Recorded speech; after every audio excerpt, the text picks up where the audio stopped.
Not my boy, Slay. Lil Brunson back at you with the back at you, and I'm the best reporting on the Eagles. Before we get into the meat and potatoes, I got to tell everybody, make sure you tap in with Big Print Champs. Go out there and get your Hurt Season hats, get your 22 Bird shirts. You know what I mean? I'm glad we came out with the 22 Bird shirt because it depicts some of the Eagles we already lost. Slay on the shirt, Miles on the shirt. They all had a hand in making this season great. So go out there and get your 22 Bird shirt, man. We're not going to let this last season go in infamy, man, because we had a crazy squad.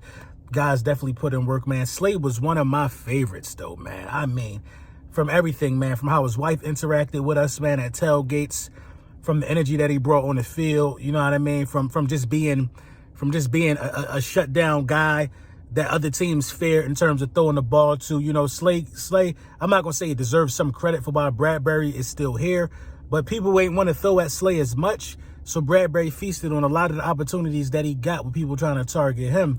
You know what I mean? Some plays happened on Slay, some plays happened on Bradbury, plays happened on all cornerbacks, but it was a money move by the Philadelphia Eagles. Let's be clear about this. Slay will be a post-June 1st cut.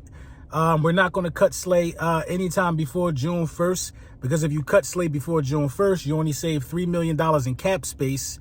And, you know, that has you at $22 million in dead cap. Shout out to my guys on the Road to Victory, the podcast, man, for the information. If you cut Slay after June 1st, you save $17 million on the cap and only take an $8 million dead cap hit. That makes more sense. I mean, this is a business move. I don't think Howie Roseman was going to pay Slay $26 million next year. It just wasn't going to work out that way ever.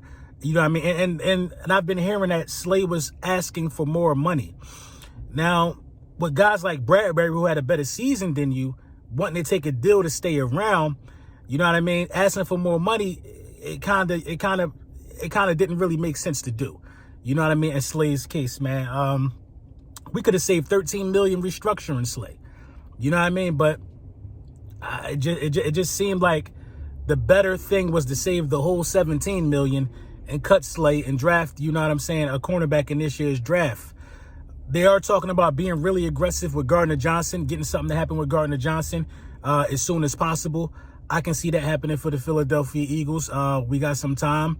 We're being really aggressive. I can see that news breaking today. I'm almost reluctant to even post this video about Slay because I would have to do another double upload. But it is what it is, man. I mean, breaking, man. Slay to be cut, you know, post June 1st. It is what it is. We knew this was going to come. The only thing I don't like about it is I like the money that we're going to save. But I don't like that, you know, you're not going to have access to that money until June 1st. Free agency starts today. You know what I mean? Dude's going to be getting signed and moved around today. You know what I mean? So we really got to be looking for some sleepers that people still going to have out there around June. You know, we just got to see how that shakes out for us, man. But let me know what y'all think in the comments, man.